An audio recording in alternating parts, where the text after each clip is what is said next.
going on, Megan here. I just shot this very long video that I'm pretty sure by the time you're watching this, I already uploaded it.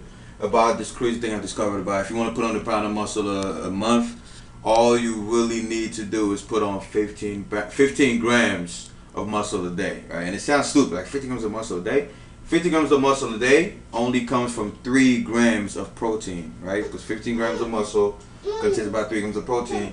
So if you want your body to synthesize 15 grams of muscle a day, you need to find a way for your body to make your body retain 3 grams of protein, just for muscle use, not for energy, not for all of the other functions of protein, but just for your muscle. Your body, if your muscle can just hold on, retain 3 grams of protein a day and synthesize that shit, you have a pound of muscle in a month. Now the question was, how do you do that? There's many ways of doing it. I'm gonna make separate videos to explain. But one way, the one this video is going to focus on, is frequency. Training frequently, guys. Training frequently. You guys know I'm a big believer of this whole overtraining thing. I've been talking about this shit for almost 3 years now, guys. To make your muscle cell grow, you have to make it go from here to here. For it to go from here to here, and as far as size, you have to increase the amount of nuclei in the muscle, right? So quick review. This one has 3. I'm just making them numbers. This one has 3. This one has like, I don't know, like 10 or some shit. How do you make your muscle increase the amount of nuclei? These really come from satellite cells, which are outside of muscle cells. When you train frequently, they multiply, they fuse, they come inside, and they donate a fucking nucleus, which allows your muscle to go from here to here. The more nuclei your muscle has, the more it can synthesize protein and get big, right? So, frequency. Now, a lot of you guys wanted to know about because in all my videos, I always give you guys examples, right? You know my philosophy. I always combine science, right? Objective, pure science. And I always combine that shit with bro science, anecdotes, people that actually train every fucking day that apply this shit.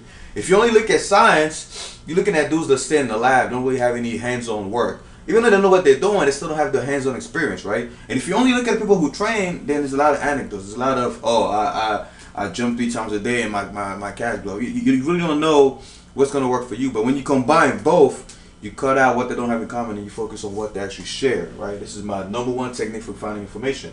If I read something online, I don't just say, oh, the scientist has a PhD, so it must be right. No, I apply that shit first, then I see if it works. Same way with the guy at the gym that gives you advice. Try to see if it works for you. So, the overtraining thing, I give you guys a lot of examples. And one guy mentioned me, he said he wanted to have the list of all of them, right? And boom, I call it the OMG list, because it's a lot of people. And I make sure I focus only on natural people, right? Because if I remember you talk about steroids, it changes the whole fucking study population. So this is only natural guys. Some I know, some I don't. Some are athletes, some are movie stars, some are fucking people in jail and shit. You want me to zoom in?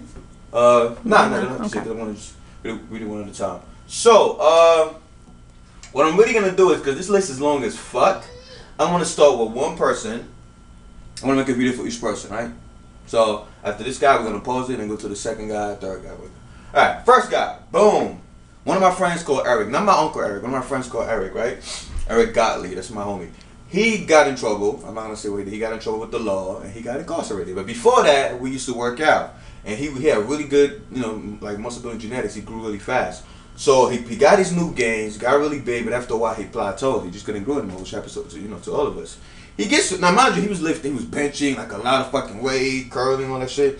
He gets arrested, so I'm thinking, oh man, this guy's gonna like shrink, you know, he's gonna shrink because the diet is horrible and he has no access to weights. He comes out, I think like 6 months later, and I can't recognize this guy. He's big as fuck. Mind you, all natural. That's my homie, my best friend, all natural, right?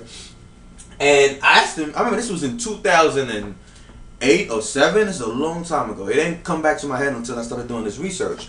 And when we saw him, we were like, dude, he came out, his tricep was all like this and shit, his chest.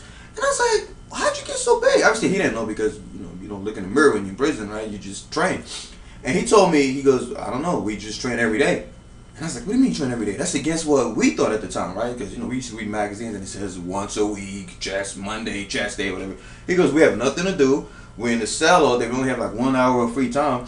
So all we do is push-ups and pull-ups. Push-ups, pull-ups. When we go outside, we do pull-ups. Inside, all we do is diamond push-ups, which is why his triceps was so big. And you guys remember, I found a study like 2 weeks ago that proved that diamond push-ups was actually recruiting more more of your triceps, more of your long head and outer head than any other exercise on planet fucking Earth, right? Even more than dips, just diamond push-ups. And he was doing that every day, all day long, because he was so bored.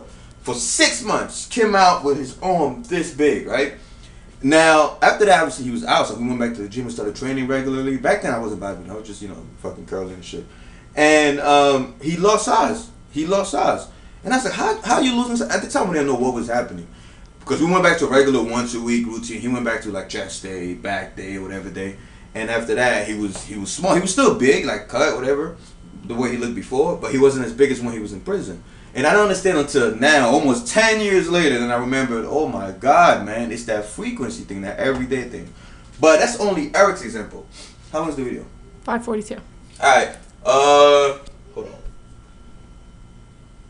Yeah, I'm going to pause this one and make part 2 for my uncle's back. Alright guys, go on to part 2, that's going to be my uncle's back. Idea why it worked, I just know it did. I've been busy. So I would get up and do about. Alright guys, how to put on the 3 sets of how to put on the pound of muscle in 30 days. The reason why I picked the pound of muscle. Fuck that perfect form bullshit, right? It's not impossible, it was very hard, guys. A pound of muscle.